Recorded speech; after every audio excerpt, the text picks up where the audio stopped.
Olá, eu sou a Carolina e junto com a Ana Colisa e com a Renata vou falar um pouco sobre anestesia ambulatorial.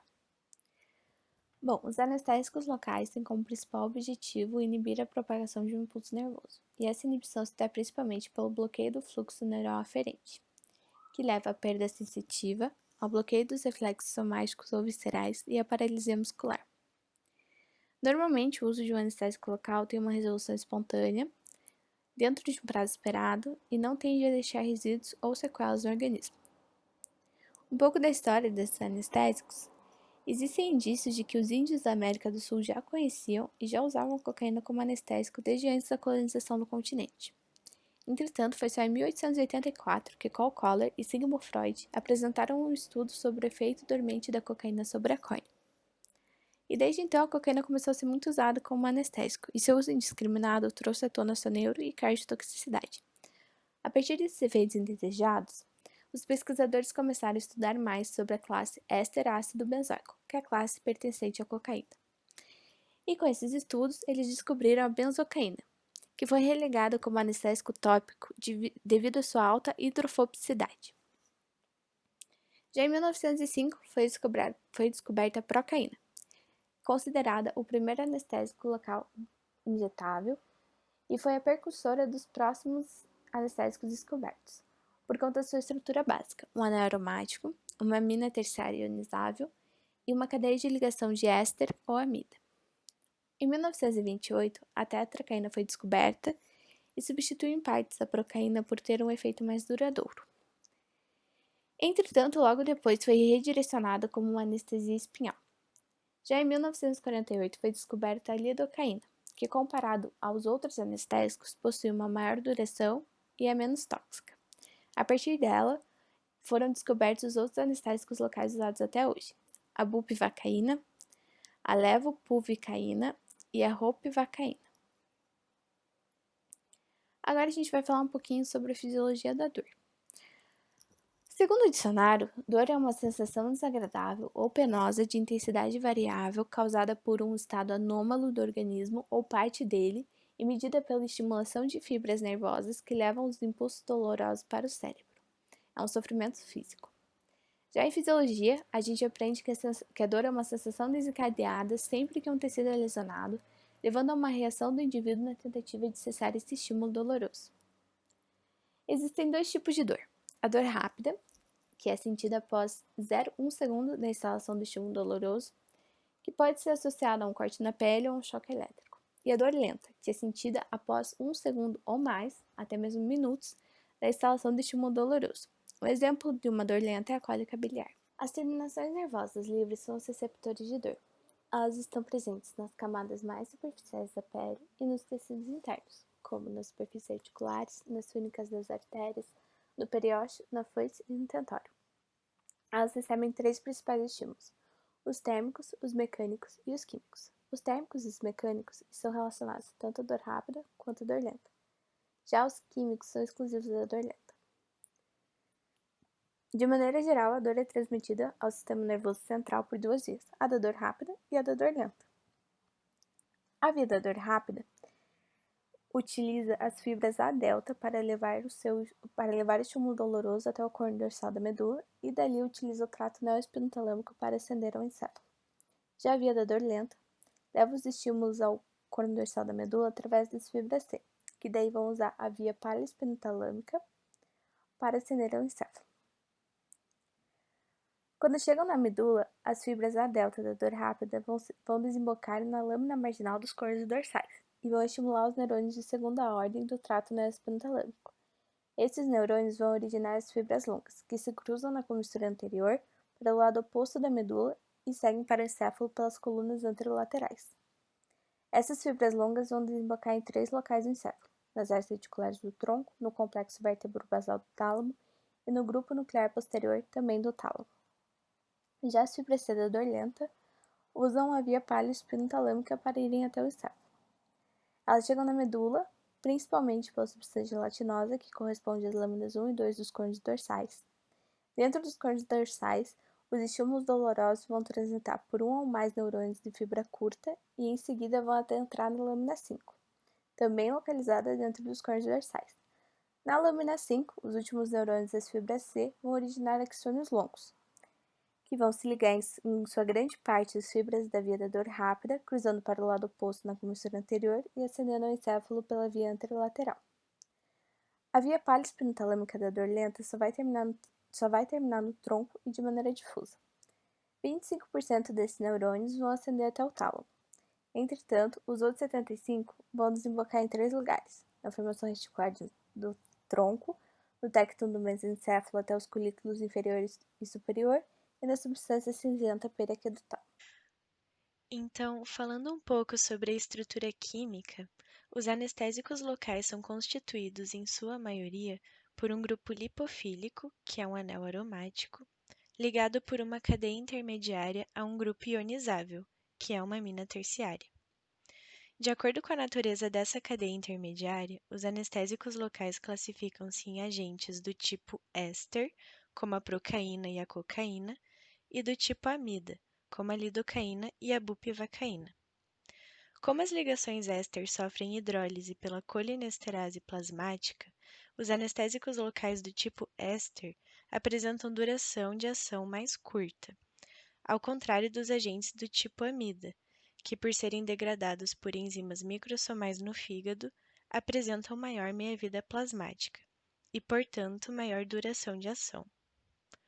Ainda de acordo com a duração do efeito, os anestésicos locais podem ser classificados em curta duração, por exemplo, a procaína, média duração, como a lidocaína, e longa duração, como a bupivacaína e a ropivacaína.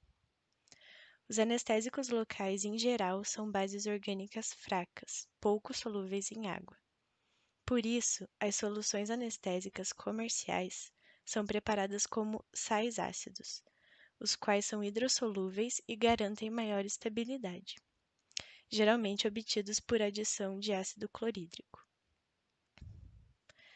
A farmacocinética estuda os processos metabólicos e cronologia da absorção, distribuição, biotransformação e eliminação dos fármacos, sendo possível a partir disso prever condições como dosagem e intervalos de administração.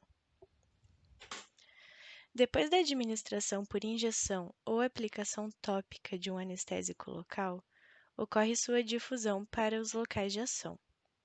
A absorção sistêmica de um anestésico local é determinada por diversos fatores, como a dose administrada, local da injeção, ligação do fármaco aos tecidos, fluxo sanguíneo tecidual local e uso de um vasoconstritor associado. A velocidade de absorção será diretamente proporcional à vascularização da área aplicada, enquanto o uso de um vasoconstritor associado reduz sua absorção sistêmica e aumenta seu efeito local.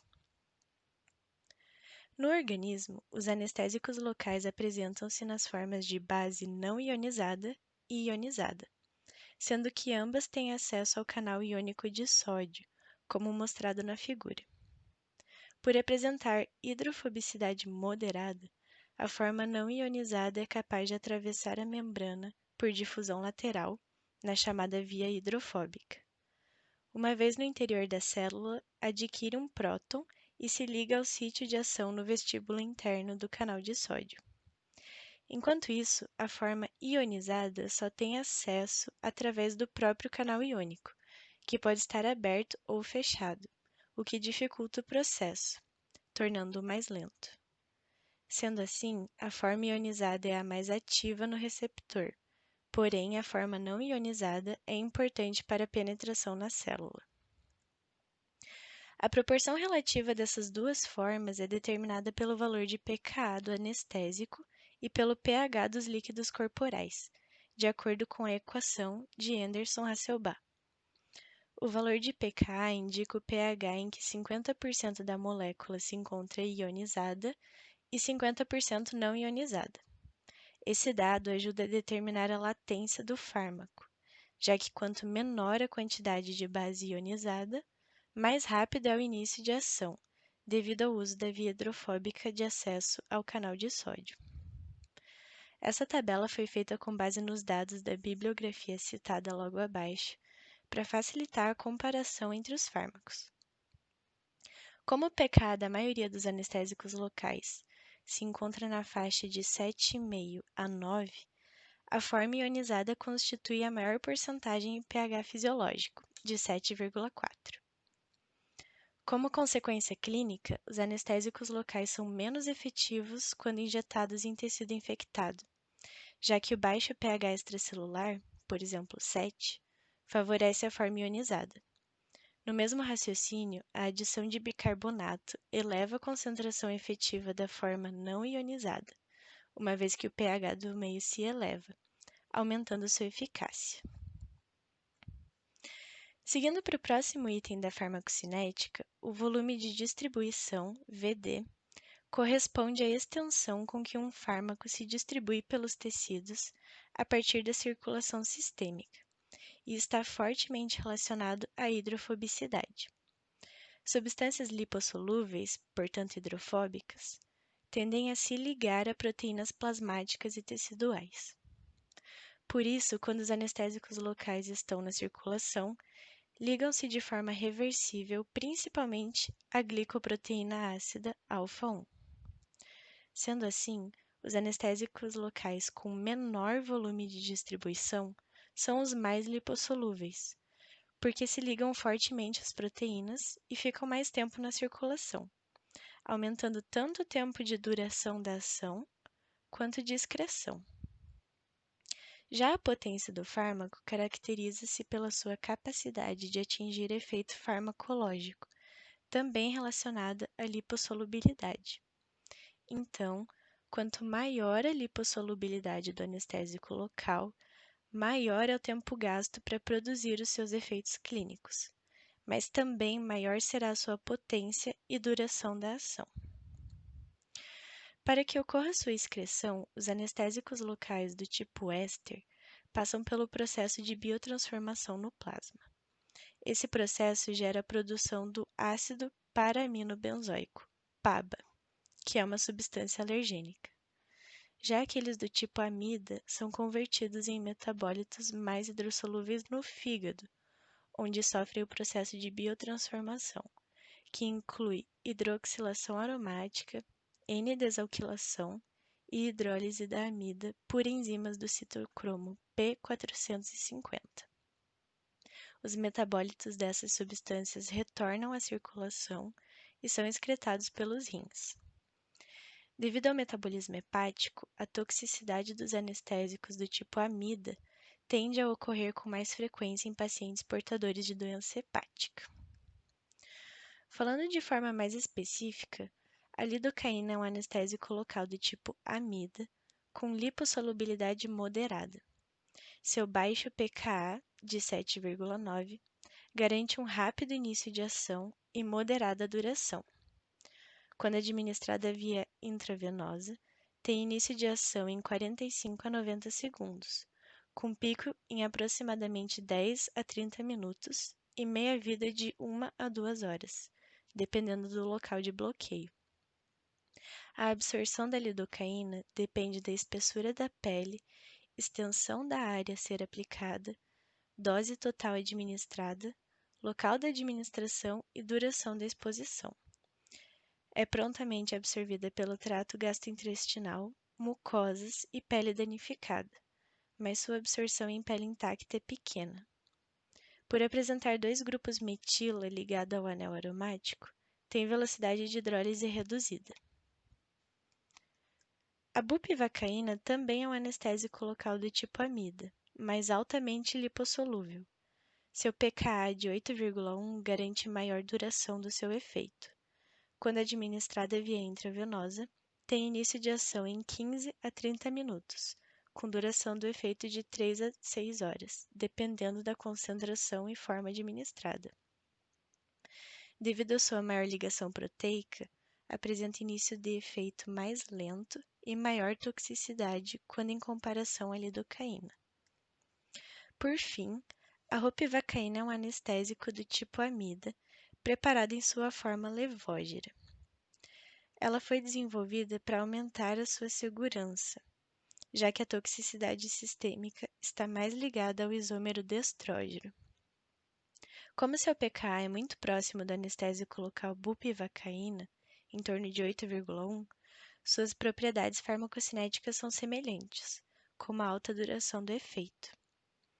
Entretanto, estudos recentes indicam que a ropivacaína apresenta menor cardiotoxicidade quando comparada à bupivacaína. Agora falando um pouquinho sobre a farmacodinâmica dos anestésicos locais. De maneira geral, eles vão atuar no bloqueio dos canais de sódio de voltagem dependentes. E para a gente entender isso, a gente precisa voltar um pouquinho na fisiologia, que diz que o potencial de repouso da membrana do axônio neuronal varia de menos 90 a menos 60 mV. Quando essa membrana é excitada, ocorre a despolarização, que consiste na abertura dos canais de sódio, alterando seu potencial para mais 40 mV, potencial de equilíbrio. Após a despolarização, os canais de sódio são fechados e os de potássio são abertos, causando uma repolarização da membrana para o potencial de equilíbrio do potássio, que é de menos 95 mV. Essa repolarização gera o período refratário, o qual corresponde ao retorno dos canais de sódio ao seu potencial de repouso. A ação dos anestésicos locais depende de alguns fatores, e o primeiro deles a ser destacado é o pH.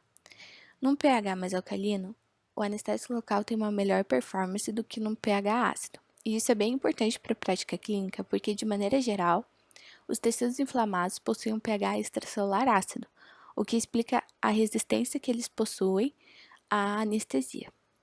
Outro fator importante é a dose dependente. Quanto menor a dose, o anestésico local vai prolongar o potencial de ação e o período refratário. Já quanto maior a dose, ele já vai inibir o início do potencial de ação. Um outro fator bem importante é o diâmetro das fibras nervosas. No menor diâmetro de fibra, o anestésico local vai ter um efeito mais rápido, enquanto no maior diâmetro ele vai ter um efeito mais lento. E isso é importante porque a dor é uma sensação facilmente bloqueada quando comparada à propriocepção, por exemplo, uma vez que o estímulo doloroso é transmitido pelas fibras A delta e C, as quais são menos espessas que os axônios motores. Mais um fator importante é que a ação do anestésico local é voltagem dependente. Quando o anestésico local encontra um canal em repouso, ele vai ter menos afinidade, então vai ter uma pior performance. Já quando ele encontra canais abertos ou inativados, ele vai ter uma maior afinidade e vai ter uma melhor performance. O cálcio também pode influenciar na ação dos anestésicos locais, uma vez que quanto maior a sua concentração, mais prolongado é o potencial de repouso e pior é a ação do fármaco. E por fim, o potássio também tem sua influência. Quanto maior sua concentração, mais prolongado é o estado inativado dos canais de sódio e melhor a ação do fármaco. Sobre as técnicas de utilização da anestesia ambulatorial, temos a anestesia tópica, que atua nas estruturas mais superficiais, ou seja, nas mucosas. A droga de escolha é a lidocaína, que tem seu efeito anestésico máximo entre 2 a 5 minutos após sua aplicação e permanece por cerca de 30 a 45 minutos.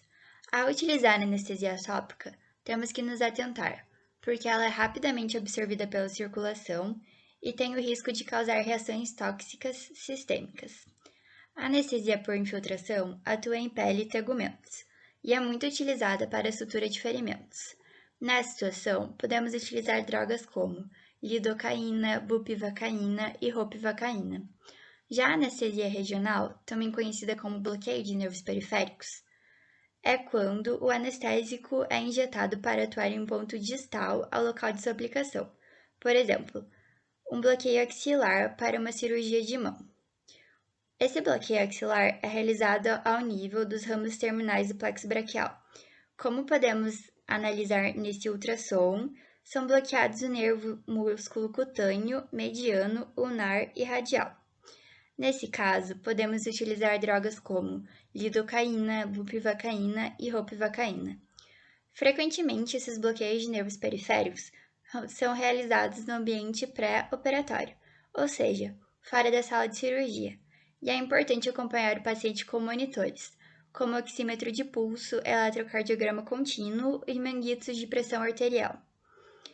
Esses nervos motores podem ser identificados por meio de estimuladores de nervos periféricos, com ou sem o auxílio de ultrassom. Para esse procedimento, as melhores agulhas são as de bisel curto, isoladas e hipoecóicas. É preferível utilizar a de bisel curto para diminuir a probabilidade de causar danos a nervos e estruturas vasculares, ao contrário das agulhas de bisel longo, que se destina à injeção intramuscular. Nessas duas imagens, podemos ver um pouco mais sobre o procedimento do bloqueio axilar. Outra técnica é a anestesia para bloqueio nervoso, em que aplicamos o anestésico dentro ou nas proximidades do nervo. Podemos realizar, por exemplo, um bloqueio de todo o plexo braquial, utilizando drogas como lidocaína, bupivacaína e ropivacaína.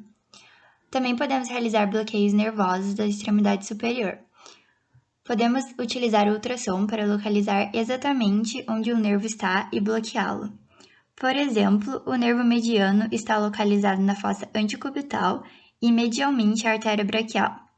Assim, se formos realizar uma cirurgia de mão, por exemplo, podemos bloquear quais falanges quisermos por meio dessa localização anatômica do nervo, em que o ultrassom é muito útil. Além disso, podemos fazer o bloqueio das extremidades inferiores, em que é essencial o conhecimento da anatomia dos plexos lombar e sacral, ou lombo-sacral.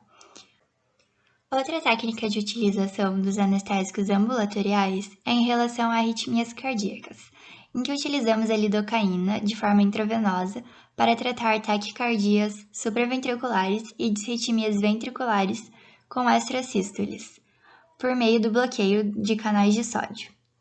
Também utilizamos os anestésicos ambulatoriais para tratamento da dor, por exemplo, em contraturas de músculos periféricos estriados, em que infundimos lidocaína nos chamados trigger points, áreas de hipersensibilidade dentro dos músculos, para analgesia imediata e prolongada da dor.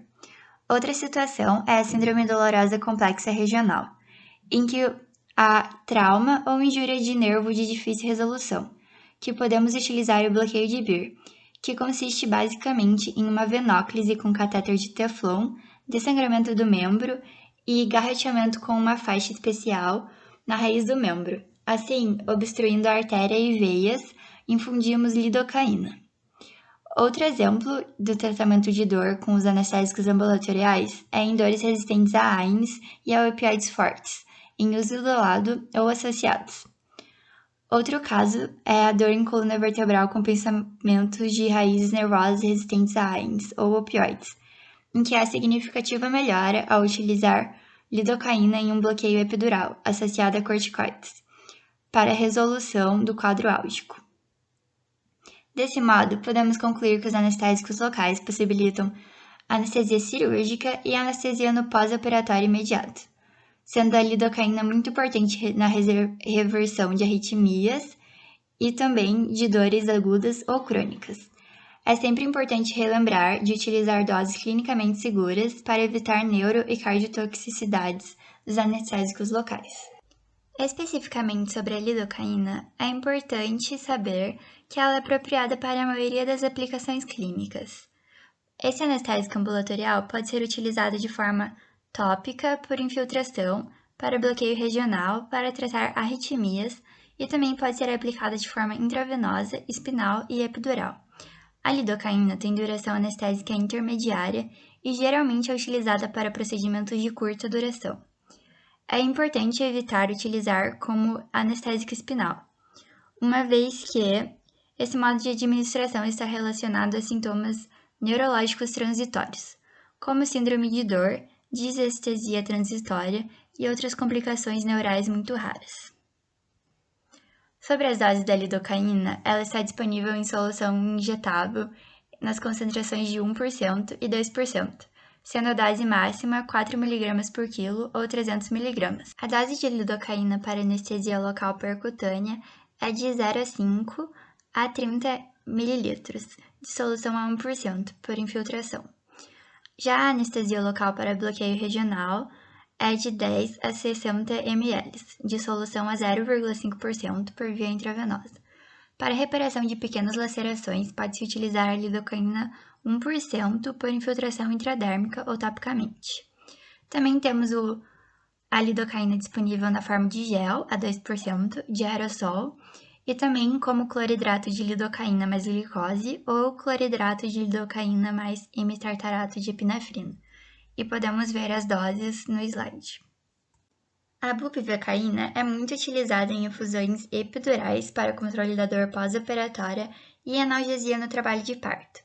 É considerada uma ótima indicação de anestésico espinal, porque oferece baixos riscos de sintomas neurológicos transitórios e de neurotoxicidade, ao contrário da lidocaína. Porém, ela não é utilizada topicamente ou por via intravenosa. Sua duração anestésica é estendida e geralmente é utilizada para procedimentos prolongados. Também evita-se seu uso para anestesia cirúrgica, por exemplo, de bloqueios epidural ou de nervos periféricos, porque esses requerem grandes volumes de anestésico concentrado e podem provocar cardiotoxicidade.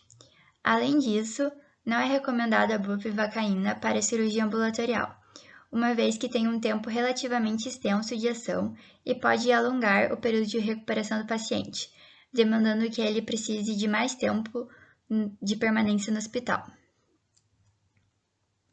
Sobre as doses da bupivacaína, ela está disponível em solução injetável entre 0,25% e também de 0,5%. Para anestesia regional, é utilizada 10 a 20 ml de solução a 0,25% ou 0,5%, e podemos repeti-la a cada 3 horas se necessário. Para bloqueio nervoso simpático, utilizamos de 20 a 50 ml de solução a 0,25, repetida a cada 3 horas se necessário. Também temos solução injetável de 0,5 a 0,75, que determina um bloqueio motor significante, além de efeito analgésico, para procedimentos cirúrgicos de médio a grande porte. Também temos disponível no mercado cloridrato de bupivacaína e cloridrato de bupivacaína mais glicose, que é essa última sendo indicada para anestesia espinal. A ropivacaína é muito utilizada para bloqueio periférico de grande volume, porque ao contrário da bupivacaína, ela tem reduzida cardiotoxicidade. Também é considerada uma escolha popular para infusão epidural para controle da dor no trabalho de parto e pós-operatória. A ropivacaína tem efeito anestésico de longa duração e suas aplicações clínicas são semelhantes à bupivacaína, não sendo utilizada por via intravenosa. Entretanto, a ropivacaína é menos potente que a bupivacaína. Em relação às doses da ropivacaína, está disponível em solução injetável de 1% e parenteral de solução a 0,2, 0,5 ou 0,75%. Além disso, é importante relembrar que a dose para o bloqueio nervoso maior deve ser ajustada de acordo com o local de administração e condição do paciente. Em relação à associação dos anestésicos locais com os vasoconstritores. Os anestésicos locais têm um efeito de vasodilatação, o que pode gerar efeitos prejudiciais tanto para o paciente quanto para o procedimento. A vasodilatação faz com que mais anestésico local seja absorvido para a circulação sistêmica, o que aumenta os efeitos adversos. Além disso, como parte do anestésico local vai ser absorvido, diminui-se a concentração no local da aplicação. Então, o efeito do anestésico acaba ficando mais curto. E além disso, devido ao aumento do calibre dos vasos, o paciente fica mais propenso a sangramentos durante o procedimento. Então, para se opor a esses efeitos de vasodilatação dos anestésicos locais, a gente pode fazer a associação com vasoconstritores. Como o nome já diz, os vasoconstritores vão diminuir o calibre do vaso, o que vai reduzir a absorção sistêmica dos anestésicos locais, diminuindo assim a sua toxicidade. Além disso, vai fazer com que aumente a concentração do anestésico no local da aplicação, o que propicia que o anestésico tenha um efeito mais duradouro e que seja possível fazer procedimentos mais longos, além do que o paciente tenha um maior conforto no pós-operatório. Com o efeito mais longo dos anestésicos locais, a gente vai ter uma necessidade de usar doses menores de anestésico, se comparado com aqueles que não têm associação com os vasoconstritores. E por fim, eles ainda funcionam como um agente homeostático, porque devido à vasoconstrição, o paciente vai ter um menor risco de sangramento durante os procedimentos. Porém, os vasoconstritores também podem causar efeitos colaterais quando forem absorvidos pela via sistêmica. Então, eles podem causar uma vasoconstrição sistêmica que vai resultar em um aumento da pressão arterial e um aumento da frequência cardíaca. Por isso que quando usamos os anestésicos locais junto com os vasoconstritores, é muito importante avaliar durante o procedimento os dados vitais do paciente.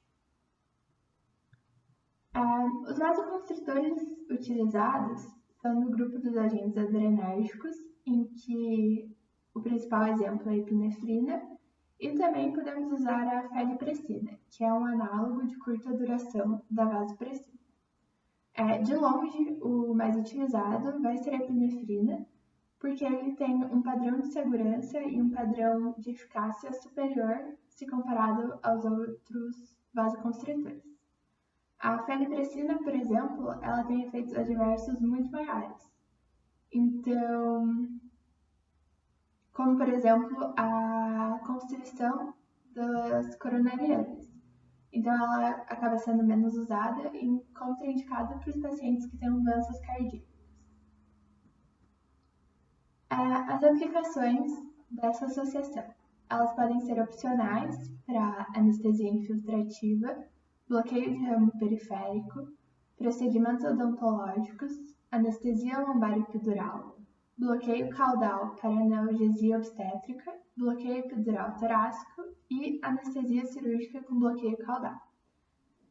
Ela é obrigatória para o bloqueio intercostal, porque é uma região muito vascularizada, então o efeito homeostático dos vasoconstritores é muito importante nesse caso.